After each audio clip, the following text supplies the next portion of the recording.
نحمده ونصلي ونسلم على رسوله الكريم وعلى آله وأصحابه وأزواجه أجمعين أما بعد وأعوذ بالله من الشيطان الرجيم بسم الله الرحمن الرحيم وَسَيَجَنَّبُهَا الْأَتْقَى آمَنْتُ بِاللَّهِ صدق اللہ العظیم۔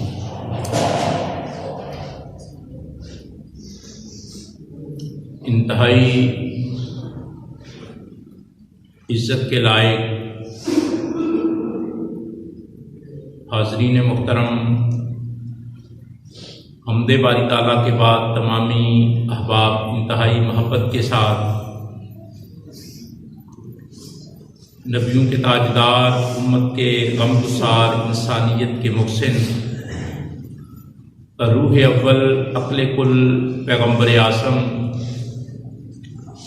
مظہر جمال خدا، صاحب خدا، احمد مجتبیٰ جناب محمد مصطفیٰ صلی اللہ تعالی علیہ وآلہ وسلم کی بارگاہ قدسیہ میں درود و سلام۔ السلام علیکم یا رسول اللہ وعلی آلک واصحابک یا حبیب اللہ۔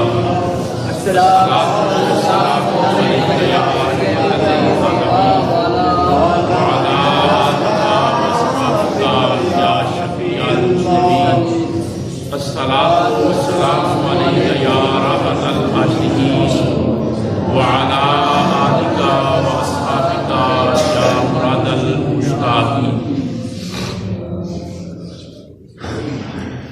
حاضرین محترم،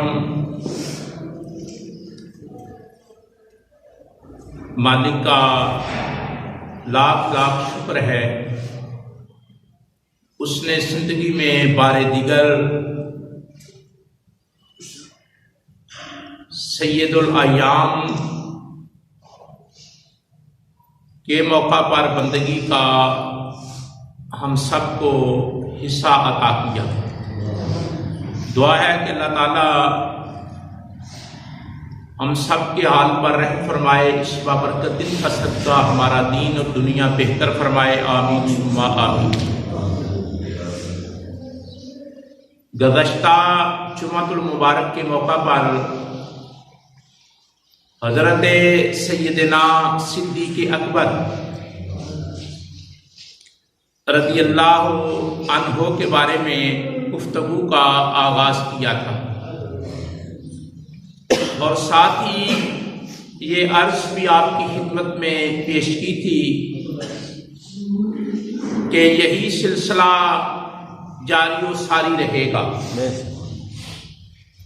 اس کی وجہ یہ ہے کہ شخصیات کا ذکر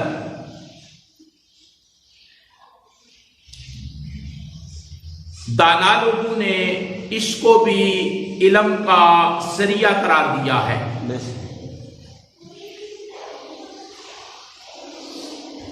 علم کے حصول کے لیے جو لسٹ بنائی گئی ہے کہ اس چیز سے بھی علم حاصل ہوتا ہے، اس چیز سے بھی علم حاصل ہوتا ہے، وہاں شخصیات کو بھی شامل کیا گیا ہے۔ اب سمجھنے کی کوشش کریں کہ علم حاصل کرنے کے لیے یا سورس آف نالج، علم کے جو ذرائع ہیں جن سے علم حاصل ہوتا ہے، جن ذریعوں سے، ان میں ایک ذریعہ شخصیات بھی ہیں جنہیں آپ سادہ انداز میں کہہ دیتے ہیں کہ بزرگ ہستیاں، صاحبان علم، دانا لوگ، ان کا ذکر بھی علم کا ذریعہ ہے۔ چلو میں تھوڑا سا آسان کرتا ہوں کہ جس طرح حواس، انسان کے 5 جسم کے حواس، 5 حصے علم کا ذریعہ ہے، آنکھ سے علم حاصل ہوتا ہے، کان سے علم حاصل ہوتا ہے، ناک سے علم حاصل ہوتا ہے، ہاتھوں سے علم حاصل ہوتا ہے، زبان سے علم حاصل ہوتا ہے۔ آپ کوئی چیز سنتے ہیں تو سمجھ جاتے ہیں کہ یہ کیسی ہے، کوئی چیز چکھتے ہیں تو آپ سمجھ جاتے ہیں کہ اس کا ذائقہ کیسا ہے، کوئی چیز دیکھتے ہیں تو دیکھنے سے جان جاتے ہیں کہ یہ کیسی ہے۔ اسی طرح سننے سے، پکڑنے سے، تو یہ 5 حصے علم کا ذریعہ ہے۔ اسی طرح عقل علم کا ذریعہ ہے، معرفت، وجدان علم کا ذریعہ ہے، اور وہی علم کا ذریعہ ہے۔ تو جہاں عقل کے ذریعے علم حاصل ہوتا ہے، جہاں حواس کے ذریعے علم حاصل ہوتا ہے، جہاں وجدان کے ذریعے علم حاصل ہوتا ہے، جہاں وحی کے ذریعے علم حاصل ہوتا ہے، وہاں سیانے لوگوں نے لکھا ہے کہ وہاں اعلیٰ بالا ہستیوں کے ذکر سے بھی علم حاصل ہوتا ہے۔ یہ بات انتہائی سمجھنے سے تعلق رکھتی ہے۔ اس لیے ہم شخصیات کا ذکر کرتے ہیں، پرسنالٹیز کو ڈسکس کرتے ہیں، اسناد کا ذکر کرتے ہیں کہ ان کے ذکر کا فائدہ یہ ہے کہ ہمیں کچھ ملتا ہے، علم حاصل ہوتا ہے۔ تو جب بھی کسی شخصیت کا ذکر چلتا ہے، کسی ہستی کی بات چلتی ہے، کسی اتھارٹی کی بات چلتی ہے، تو مقصود یہ ہوتا ہے کہ اس ہستی کا، اس اتھارٹی کا ذکر کر کے ہم اپنے علم میں اضافہ کرتے ہیں۔ دوسری بات کہ شخصیات کا ذکر اس لیے کیا جاتا ہے، اتھارٹیز کا ذکر اس لیے کیا جاتا ہے کہ ان سے ہمیں روشنی ملتی ہے۔ کیا ملتی ہے؟ روشنی ملتی ہے۔ آپ کسی ہستی کا ذکر کرتے ہیں تو اس کا کردار، اس کے کارنامے، اس کی خدمات، اس کے نظریات اور اس کی کارکردگی، ان ساری چیزوں کو دیکھ کر ایک لائٹ، ایک روشنی، ایک نور ضرور حاصل کرتے ہیں۔ تو 2 باتیں میں نے آپ کی خدمت میں رکھی ہیں کہ شخصیات کا ذکر کرنے سے علم بھی ملتا ہے اور روشنی بھی حاصل ہوتی ہے۔ علم بھی ملتا ہے اور روشنی بھی حاصل ہوتی ہے۔ تو پھر ان لوگوں کا ذکر کیا جائے جنہوں نے سر کی آنکھوں سے سرکار دیکھے ہیں، ایسے لوگوں کا ذکر کیا جائے جو انبیاء کے بعد افضل ہیں، اور وہ زمین پر ان کے ایمان کو کوئی نہیں پہنچ سکتا۔ جب ایسے لوگوں کا ذکر کیا جاتا ہے تو لازماً ہم کو علم بھی میسر آتا ہے اور ایمان کی روشنی بھی نظر آتی ہے۔ اس لیے ایسی ہستیوں کا ذکر کیا جاتا ہے۔ تو حضرت سیدنا صدیق اکبر رضی اللہ عنہ، آپ کا ذکر پاک گزشتہ جمعے ہم نے چھیڑا تھا، اور آپ کی خدمت میں یہ بات عرض کی تھی کہ جب رسالت مآب صلی اللہ علیہ وسلم نے ہدایت کے لیے، توحید کے لیے، رسالت کے لیے، آخرت کے لیے دعوت دی، تو جس ہستی نے سب سے پہلے سرکار کو تسلیم کیا، سرکار کے مشن کو تسلیم کیا، سرکار کے پیغام پر لبیک کہا، اس ہستی کا نام سیدنا صدیق اکبر رضی اللہ تعالی عنہ۔ اور قرآن مجید نے کلاسیفیکیشن کی ہے، درجہ بندی کی ہے، اور وہ 40 آدمی جنہوں نے پہلے سرکار کا کلمہ پڑھا ہے، ان کو اللہ تعالیٰ قرآن مجید میں یوں یاد کرتا ہے، السابقون الاولون، فرمایا وہ پہلے جو پہل کر گئے، پہلے پہل کرنے والے، پہلے پہل کرنے والے، تو کرنے والوں میں جو سب سے پہلے ہیں ان کا نام حضرت ابو بکر صدیق رضی اللہ تعالیٰ عنہ۔ یہ باتیں ذہن میں بٹھا کر بہت ضروری باتیں ہیں کہ قرآن مجید نے ان لوگوں کو علیحدہ ذکر کیا ہے جو پہلے 40 ہیں، اور ان کا نام رکھا ہے سابقون الاولون، کہ وہ 40 لوگ جو اسلام لانے میں پہل کر گئے، ان 40 میں سے پہلا جو شخص ہے اس کا نام حضرت ابو بکر ہے، حضرت ابو بکر ہے۔ اور میں آپ کی خدمت میں گفتگو کرنے کے لیے سورہ اللیل سے ایک آیت پڑھی ہے، ایک ہی آیت پڑھی ہے، آیتیں آگے بھی اسی مضمون سے تعلق رکھتی ہیں۔ تو اللہ تعالیٰ نے ایک کوالٹی کو ڈسکس کیا ہے، حضرت ابو بکر صدیق کی ایک خصوصیت کو اللہ نے ذکر کیا ہے۔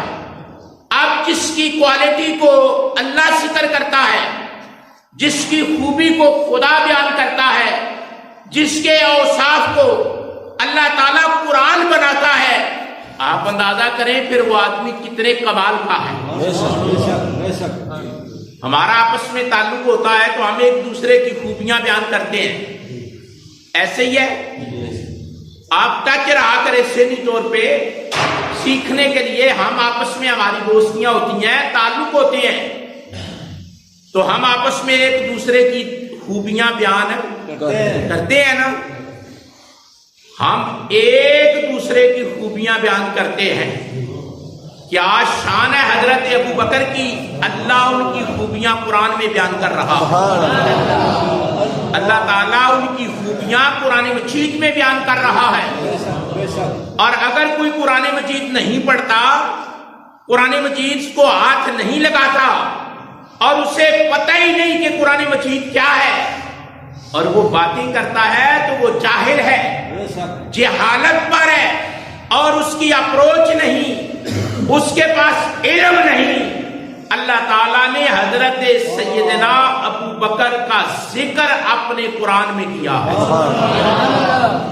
اور یہ جملہ میں اکثر آپ کی خدمت میں عرض کیا کرتا ہوں کہ حضور کے 1.25 لاکھ صحابی میں سے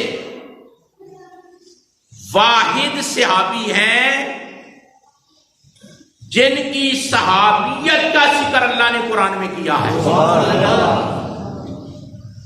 1.25 لاکھ صحابہ میں سے واحد، وَإِذْ قَالَ لِصَاحِبِهِ، اللہ نے قرآن بنا کر قیامت تک بتا دیا کہ میں نے صرف ابو بکر کا ذکر کیا ہے تاکہ کوئی انکار کرے ابو بکر کی صحابیت کا تو کافر ٹھہرے، حضرت ابو بکر صدیق کی صحابیت کا انکار کرے تو کافر ہے، اس لیے اس نے قرآن کی آیت کا انکار کیا، اس نے قرآن کی آیت کا، شو بات نہیں ہوتی، بات سمجھ سے تعلق رکھتی ہے، بات حقیقت سے تعلق رکھتی ہے، بات علم سے تعلق رکھتی ہے کہ اللہ تعالیٰ نے قرآن مجید میں حضرت سیدنا ابو بکر صدیق رضی اللہ تعالیٰ عنہ کی صفتوں کو بیان کیا ہے اور ان کے صحابی ہونے کا ذکر خود اللہ نے قرآن میں کیا ہے۔ بات وقت کے دامن میں گنجائش نہیں ہوتی، وقت تھوڑا ہوتا ہے، بات پھیلنے کا ڈر ہوتا ہے۔ میں نے جو آیت پڑھی ہے نا اس میں اللہ تعالیٰ نے ایک خوبی بیان کی حضرت ابو بکر کی، جو آج میں نے آیت پڑھی ہے اس میں ایک خوبی بیان کی ہے، ایک خوبی۔ اور اگر آپ توجہ رکھیں گے، ذہنوں کو حاضر رکھیں گے، دل کی سوئی کا رخ ٹھیک رکھیں گے تو بہت بڑی بات سیکھنے کو آپ کو ملے گی۔ اللہ نے فرمایا کہ سارے انسانوں میں جو پرہیزگار ہے نا وہ ابو بکر ہے۔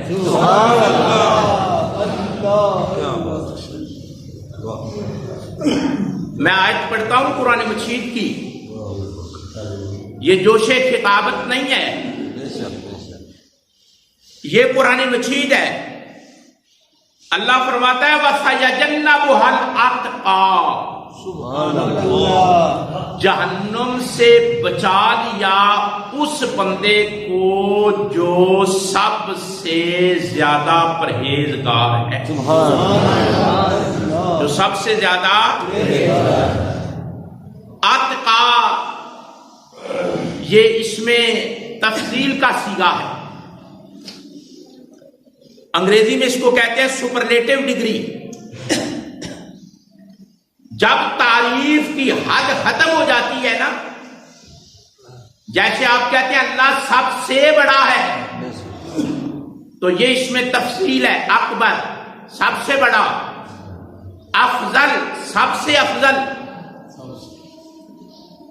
اصغر چھوٹا سب سے چھوٹا، اکبر سب سے بڑا، اسی طرح اتقا تقوی سے ہے۔ فرمایا اس آدمی کو جو سب سے زیادہ پرہیزگار ہے اللہ نے دوزخ سے بچایا ہے، بچائے گا اللہ اس کو دوزخ سے۔ اب اللہ نے تو یہ بیان فرما دیا کہ سب سے جو بڑا پرہیزگار ہے، سب سے زیادہ تقوی کا جو مالک ہے، اس کو اللہ نے بچا لیا جہنم سے، سب سے بڑا پرہیزگار۔ چلو میں ایک اور حوالہ قرآن مجید سے پڑھتا ہوں، سورہ حجرات میں آتا ہے اِنَّ أَكْرَمَكُمْ عِندَ اللَّهِ أَتْقَاكُمْ، کہ اللہ کے نزدیک عزت اس کی ہے جو سب سے زیادہ پرہیزگار ہے۔ اللہ کی بارگاہ میں عزت اس کی ہے جو سب سے زیادہ پرہیزگار۔ عزت اکرام، اکرمکم زیادہ عزت کا حامل، اتقاکم جو تم میں سے زیادہ تقوی والا ہے، زیادہ پرہیزگار ہے۔ یہاں بھی لفظ اتقا آیا ہے، زیادہ پرہیزگار۔ خدا کی بارگاہ میں عزت پیسہ نہیں ہے، خدا کی بارگاہ میں عزت زمین نہیں ہے، خدا کی بارگاہ میں عزت سیاست نہیں ہے، خدا کی بارگاہ میں عزت وسائل نہیں ہے، خدا کی بارگاہ میں عزت اسباب نہیں ہے۔ خدا فرماتا ہے میرے نزدیک عزت کا مالک وہ ہے کہ وہ جتنا پرہیزگار ہے اتنا عزت کا مالک ہے۔ کسی مولوی کی بات نہیں، کسی پیر کی بات نہیں، رب کائنات کی بات ہے، اللہ کا فیصلہ ہے۔ اللہ فرماتا ہے میرے نزدیک تم خود فنہا بنتے پھرو وہ تمہاری مرضی، میرے نزدیک عزت اس آدمی کی ہے جو پرہیزگار ہے، اس کے علاوہ کوئی کرائٹیریا نہیں۔ اور جو آیت میں نے پڑھی ہے اس میں اللہ فرماتا ہے وَسَيَجَنَّبُهَا الْأَتْقَى، جہنم سے بچا لیا جائے گا اس آدمی کو جو سب سے زیادہ پرہیزگار ہے، جو سب سے زیادہ۔ اب کلمہ تو بڑے لوگوں نے پڑھا ہے، سب سے زیادہ پرہیزگار کون ہے؟ سپرلیٹو ڈگری ہے، اس میں تفضیل ہے۔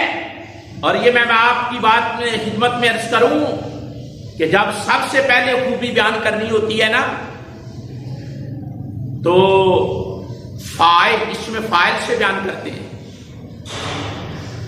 پھر بیان کرنی اس سے ذرا آگے جانا ہو تو صفت مشبہ سے بیان کرتے ہیں، اس سے آگے جانا ہو تو اس میں تفضیل سے بیان کرتے ہیں۔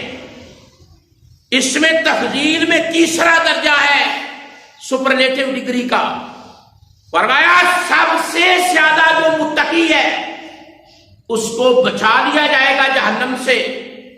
اب یار یہ بھی تو طے کرنا ہے کہ کون ہے جو سب سے زیادہ متقی ہے۔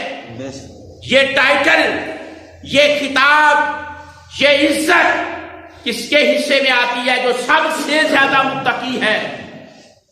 تو حضور کے چچا کے بیٹے ہیں حضرت عبداللہ، حضرت عباس کے بیٹے، جو رئیس المفسرین ہے، پہلے قرآن کی تفسیر کرنے والے، وہ فرماتے ہیں ہوا ابو بکر، ہوا ابو بکر، فرمایا وہ ابو بکر ہے، سبحان اللہ، ہوا ابو بکر، فرمایا وہ ابو بکر ہے۔ اللہ نے جس کو الاتقا کہا ہے، سب سے زیادہ پرہیزگار، حضرت عبداللہ ابن عباس فرماتے ہیں ہوا ابو بکر، وہ حضرت ابو بکر ہے، بکر ہے۔ وہ کون ہے؟ حضرت ابو بکر ہے، حضور کے چچا کے بیٹے ہیں، اور یہ ابھی پیدا بھی نہیں ہوئے تھے جو حضور نے بتایا تھا چچا اپنی چچی کو کہ اللہ تمہیں بیٹا دے گا، اس کی آنکھیں ایسی ہوں گی، اس کا رنگ ایسا ہوگا، اس کا نام عبداللہ ہوگا، اور اس کا یہ کمال ہوگا۔ تو حضور کی چچی نے منہ میں انگلی ڈال لی، کہا اے محمد صلی اللہ علیہ وسلم، مجھ میں تو بچہ بنانے کی صلاحیت ہی باقی نہیں رہی۔ فرمایا وہ صلاحیتوں والا میرا اللہ ہے، وہ صلاحیتوں والا میرا تو جو نقشہ میرے پیغمبر نے حضرت عبداللہ کا بتایا تھا، جب پیدا ہوئے تو دیکھا آنکھیں بھی اسی طرح کی۔ حضور نے آنکھوں کا ذکر کیا تھا، حضور نے سینے کا ذکر کیا تھا، حضور نے علم و فضل کا ذکر کیا تھا۔ تو جو بات میرے پیغمبر نے ارشاد فرمائی منو ان، وہ بات ہو کر رہی، وہ بات تو حضرت عبداللہ ابن عباس فرماتے ہیں ہوا ابو بکر کہ جب قرآن پڑھو، سورہ اللیل پڑھو، تو فرمایا جب یہ آیت سامنے آئے گا سیجنبھا الاتقی کہ سب سے زیادہ پرہیزگار کون ہے، تو فوراً کہو ہوا ابو بکر، وہ ہستی ہے جس کا نام ابو بکر صدیق رضی اللہ تعالیٰ عنہ ہے۔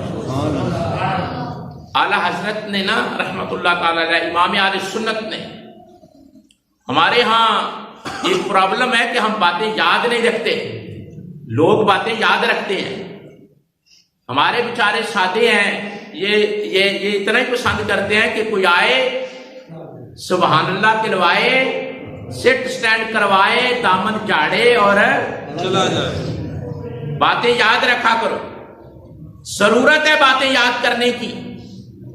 اعلیٰ حضرت امام اہل سنت امام شامد رضا، جنہیں بریلوی کہا جاتا ہے، آپ نے باقاعدہ طور پر ایک کتاب لکھی ہے اس ایک لفظ پر، سبحان اللہ، دیکھا جائے اپنی سبحان اللہ۔ آپ کے امام نے، امام اہل سنت نے ایک لفظ الاتقی پر کہ سب سے زیادہ متقی کون ہے، اس کو ثابت کرنے کے لیے ایک پوری کتاب لکھی ہے۔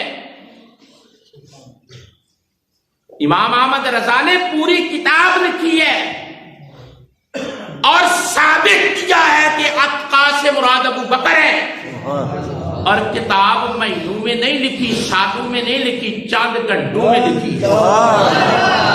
چاند گھنٹوں میں نہیں نہ یاد رکھتے۔ اگر یاد رکھیں چس آئے، پتا چلے کہ میرا جو امام ہے اس کا مقام کیا ہے، میں جس کو فالو کرتا ہوں اس کی فکر کیا ہے، اس کا علم کیا ہے، اس کی اپروچ کیا ہے۔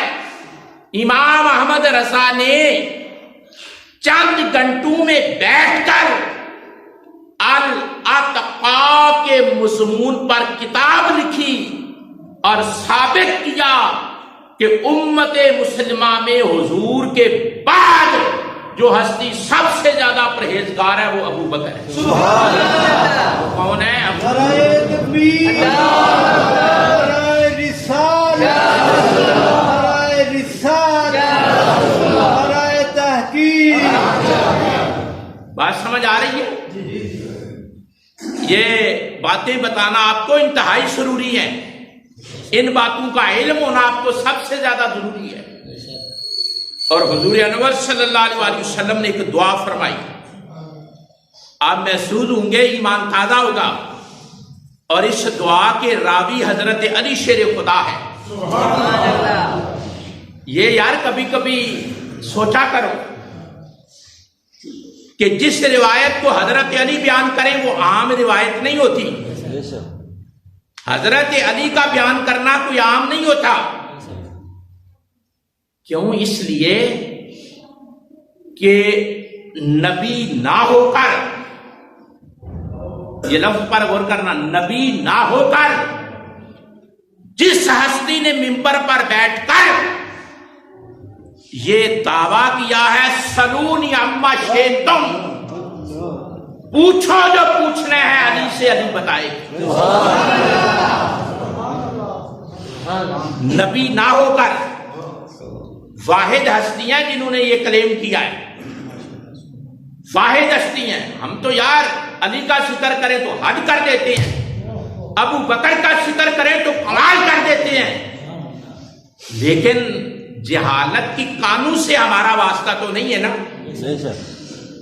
ترمذی شریف میں حدیث پاک ہے، حضور نے ایک دعا فرمائی اور اس دعا کو آگے نقل کیا ہے حضرت علی شیر خدا رضی اللہ تعالی عنہ. بات سمجھ رہے ہیں؟ حضور نے فرمایا رحم اللہ، اللہ رحم فرمائے، اللہ. آپ بھی سب کے حضور کی دعا ہے اور بیان کون کر رہے؟ شیر خدا. فرمایا رحم اللہ ہو، اللہ رحم فرمائے ابا بکر، ابو بکر پر. حضور نے فرمایا اللہ رحم فرمائے ابو بکر، جس کے بارے میں حضور دعا کریں کہ جس پر حضور کہیں کہ اللہ اس پر رحم فرمائے، کوئی انگلی اٹھائے ہم سے بچ جائے پھر کبھی نہ جانے پائے.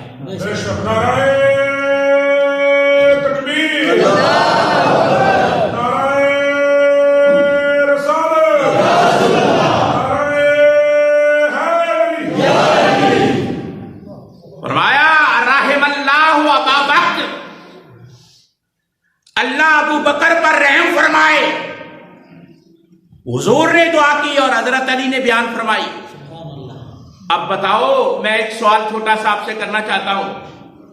جو کسی کے بارے میں اچھی دعا کو بیان کرتا ہے وہ پیار رکھتا ہے یا بغض رکھتا ہے؟ حضرت علی بیان کر رہے ہیں کہ حضور نے کہا رحم اللہ ابا بکر، اللہ ابو بکر پر رحم فرمائے.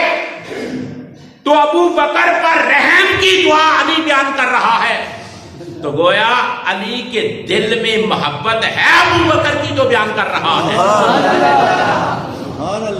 آگے دعا کرنے کی وجہ بھی حضور نے بیان فرمائی.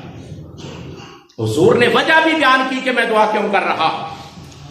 دعا ویسے تو نہیں نا اتنی بڑی ملتی کہ رحم اللہ ابا بکر، اللہ ابو بکر پر رحم فرمائے. حضور نے فرمایا اس لیے، سمجھے، اس لیے کہ سب جانی یہ بناتا ہوں، سب جانی یہ بناتا ہوں. ابو بکر نے اپنی بیٹی کا رشتہ مجھ مصطفیٰ کو عطا کیا. ابو بکر نے اپنی بیٹی کا سب جانی مجھ سے شادی کی، اسی سے زوج آتا ہے. سب جانی فرمایا مجھ سے شادی کی اپنی بیٹی کی ابو بکر نے. تو یہ عمل اتنا عظیم ہے. فرمایا اس نے اپنی بیٹی کا رشتہ مجھ کو دیا ہے، میرے ساتھ اس کا عقد کیا ہے. رحم اللہ ابا بکر، اللہ ابو بکر پر رحم فرمائے، اللہ ابو بکر پر. آگے سنو، صرف بات ابھی ختم نہیں ہوئی.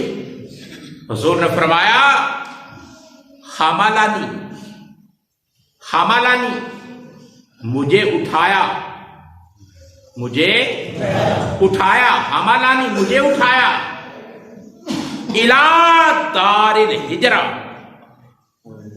ہجرت کی رات جس نے مجھے کاندھوں پر اٹھایا ہے وہ ابو بکر ہے. ہجرت کی رات جس نے کاندھوں پر اٹھایا ہے وہ ابو بکر ہے. حملانی مجھے اٹھایا،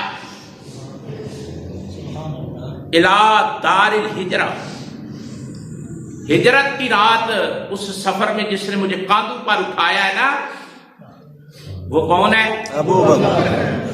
ہم دونوں بیان کرتے ہیں، ہم کہتے ہیں کعبہ کو صاف کرنے کے لیے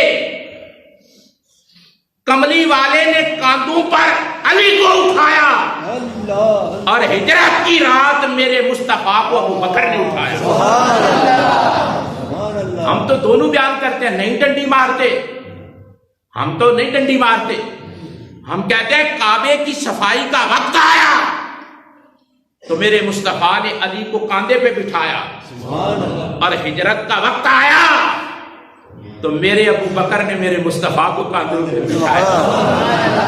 حضور نے فرمایا اللہ رحم کرے ابو بکر پر، اس نے اپنی بیٹی کا نکاح مجھ سے کیا، اور دوسری وجہ بیان فرمائی، فرمایا حملنی الی دار الہجرہ، اس نے ہجرت کی شب مجھے کاندھوں پر اٹھایا۔ پتہ ہے کیسے اٹھایا؟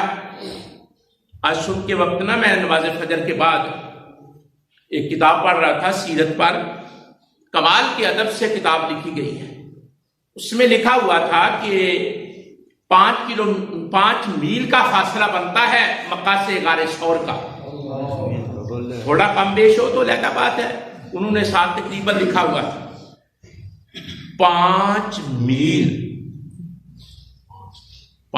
میل کا فاصلہ بنتا ہے مکہ سے غار ثور کا، اور اس رائٹر نے لکھا ہوا تھا کہ ابو بکر نے پاؤں میں جوتا نہیں پہنا تھا،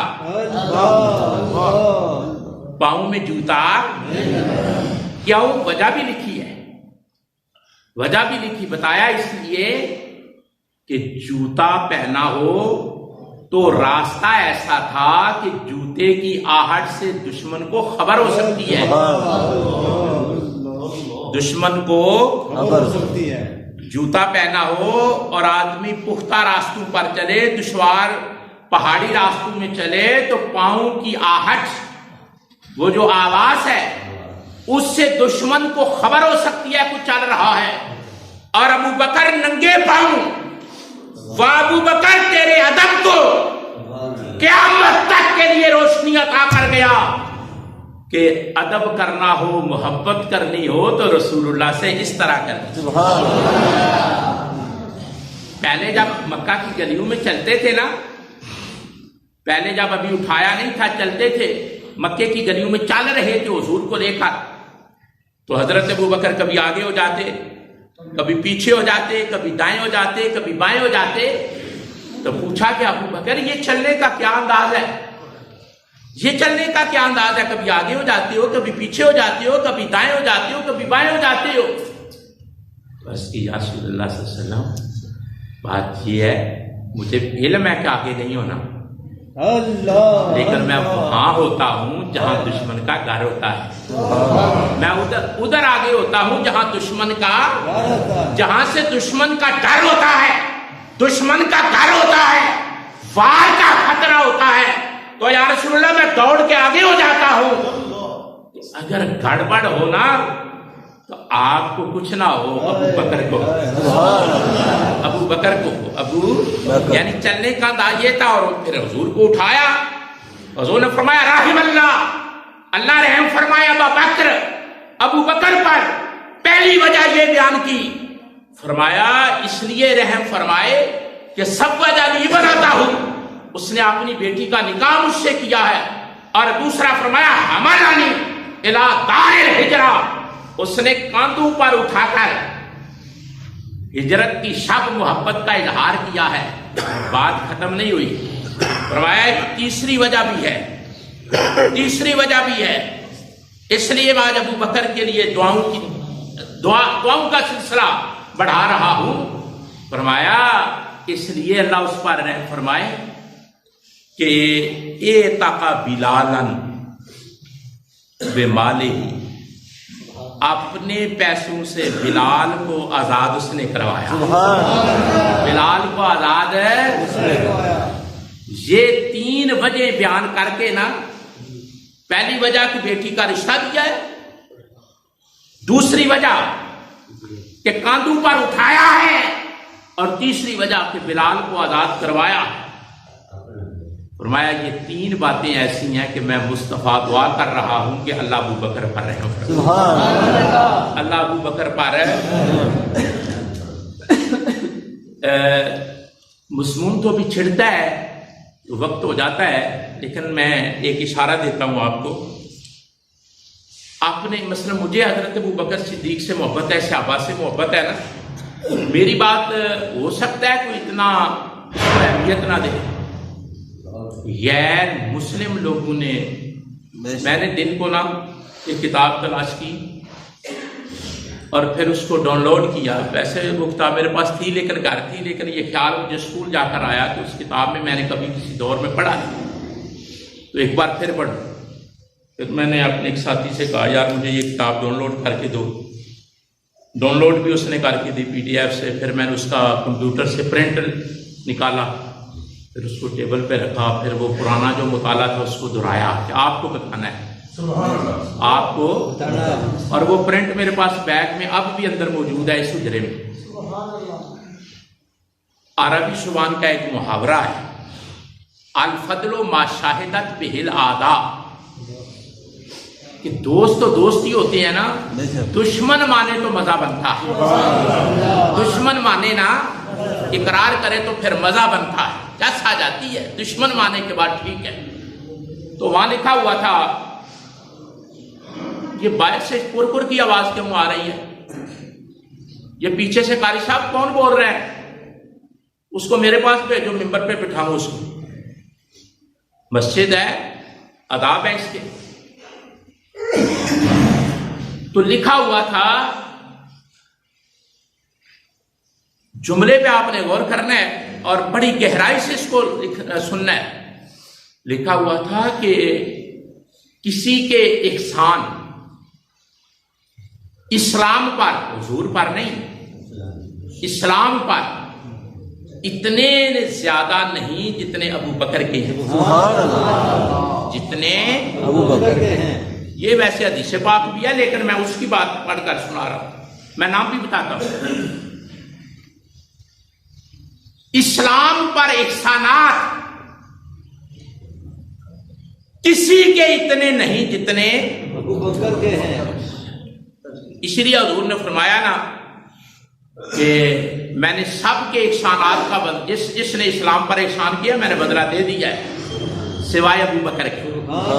سوائے سب کو میں نے لٹا دیا ہے، لیکن ابو بکر کو چھوڑ کر. وہ علیحدہ چیپٹر ہے، پھر بات دور نکل جائے گی. وہ لکھتا ہے، غیر مسلم رائٹر لکھتا ہے کہ یہ بات تو ٹھیک ہے کہ اسلام پر سب سے زیادہ احسانات ابو بکر کے ہیں، کسی اور کے نہیں. آگے جا کر وہ ایک جملہ لکھتا ہے، حد ہو جاتی ہے. وہ کہتا ہے کہ حضور کی نبوت پر سچائی کی شہادت، لفظ پر غور کرنا. حضور، اس کو میں سادہ کر دیتا ہوں، حضور کے سچا نبی ہونے پر دلیل ابو بکر کا ایمان ہے. ابو بکر کا ایمان ہے. جملے پہ غور کریں، جملے پہ غور کریں. اگر آپ کے اندر ذرا بھی ٹیسٹ ہے، ایمان کا شجر تناور ہے، تو آدمی اچھل جاتا ہے، جمپ کرتا ہے کہ غیر مسلم کہہ رہا ہے کہ حضرت محمد مصطفیٰ صلی اللہ تعالی علیہ وآلہ وسلم کے سچا نبی ہونے کی ایک دلیل یہ بھی ہے کہ ابو بکر نے ان کا کلمہ پڑھا. پھر سنو، حضور کی نبوت پر صداقت کی دلیل، سچے نبی ہونے کی دلیل ہے ابو بکر کا ایمان. پھر کہتا ہے کیوں؟ اس کی وجہ بیان کرتا ہے. کیوں؟ کہتا ہے اس کی وجہ یہ ہے کہ اصول پرست، سلامت پرور، شریف و نفس ابو بکر ذہین اور سیرت، متین اور سنجیدہ شخص، اس کا سب سے پہلے رسول اللہ کو تسلیم کرنا حضور کے سچا نبی ہونے کی پہلی دلیل ہے.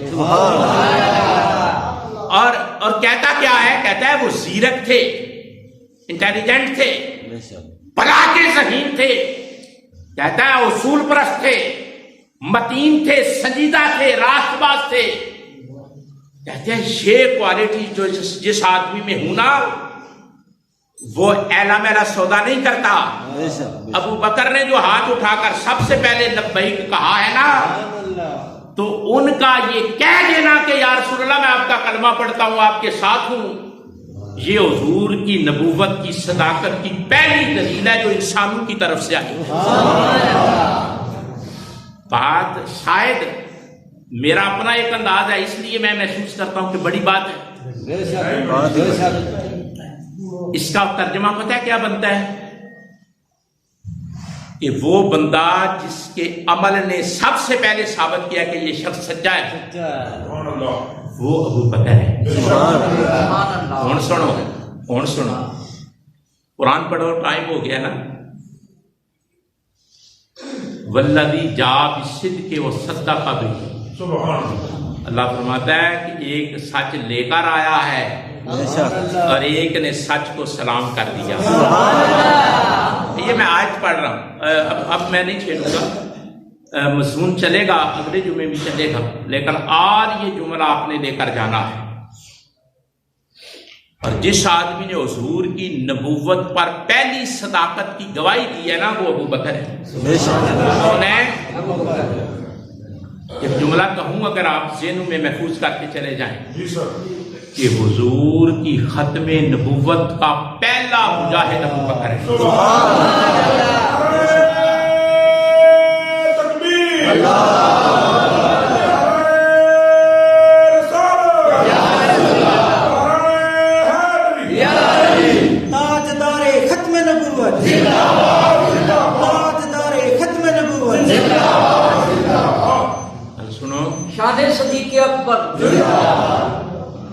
وہ جملہ سنے بس تقریر ختم ہونے والی ہے، گھبرانا نہیں. جیسے ہی حضور نے پردہ کیا کل نفس ذائقۃ الموت کے تحت ظاہری طور پہ حضور نے موت کا ذائقہ چکھا. ادھر سے میں بھی نبی ہوں، میں بھی نبی ہوں. دوسرا ٹولا اسی زکات نہیں دینی جنہ واسطے دندے وہ ٹر گئے نے، نہیں سمجھے؟ اسی زکات نہیں دینی جنہ واسطے دندے وہ اج بھی فارم لکھ دندے نے اسی زکات نہیں دیتے. وہ ٹولا اج بھی بینکاں چ جا کے لکھ دیندا اسی زکات نہیں دینی. ارتداد لوگ آخا ہوں کلمے کی کادی لوڑ، وہ ٹر گئے دنیا تو. اے ساریاں گلاں تاریخ وچ کتاباں وچ حدیث دیاں کتاباں چ اقوال صحابہ موجود. مانے نے سکار مرتدین اور جھوٹے نبی اے فتنے جس ویلے پیدا ہوئے نا تے کسی بندے نے حضرت ابو بکر نو آکھیا بھی پہلا کنہاں نال نبڑنا چاہیے؟ پہلا زکات نہ دین والیاں نال لڑنا ہے یا حضور دے خلاف جھوٹا دعویٰ نبوت کرنے والے انہاں نال نبڑنا ہے یا پھر جڑے مرتد پہ ہوندے نے آندے نے ہن لوڑ کا دی ایمان دی انہاں نال نبڑنا ہے. حضرت ابو بکر صدیق نے فرمایا سب تو پہلا ابو بکر انہاں نال نبڑے دا جنہاں میرے نبی دی عزت تے حملہ کیتا. سبحان اللہ. میرے نبی دی عزت تے او سیاںیو سیانے بن بہندے ہو مولیاں دا کام آپے پہ کرن. حضرت ابو بکر صدیق نے فرمایا سب تو پہلا میں انہاں لوکاں نوں ہاتھ پانا ہے جنہاں میرے رسول دی نبوت تے حملہ کیتا ہے نہ اس تے حملہ کیتا ہے. بندیاں نے سمجھان والے بھی پاٹے بھی ہوندے نے وچ اور اے نہیں کریے اینو رہن دئیے بڑا نقصان ہوئے گا اے اینو رہن بڑا. آپ نے فرمایا ایک جملہ فرمایا تقریر مکن لئیے. آپ نے فرمایا ساڈیاں عورتاں دیاں رانا ساڈیاں عورتاں دیاں رانا دا گوشت کتے نوچ کے لے جان اسی برداشت کران گے پر کوئی کمینہ رسول اللہ دی نبوت تے حملہ کرے اسی برداشت نہیں. ایس بندے دا نام ابو بکر ہے. فرمایا ساڈیاں عورتاں دیاں رانا دا گوشت گل سنو کیڑی کتے نوچ کے لے جان ابو بکر برداشت کر لے دا پر آمینہ دے لال نبیاں دے تاجدار تاجدار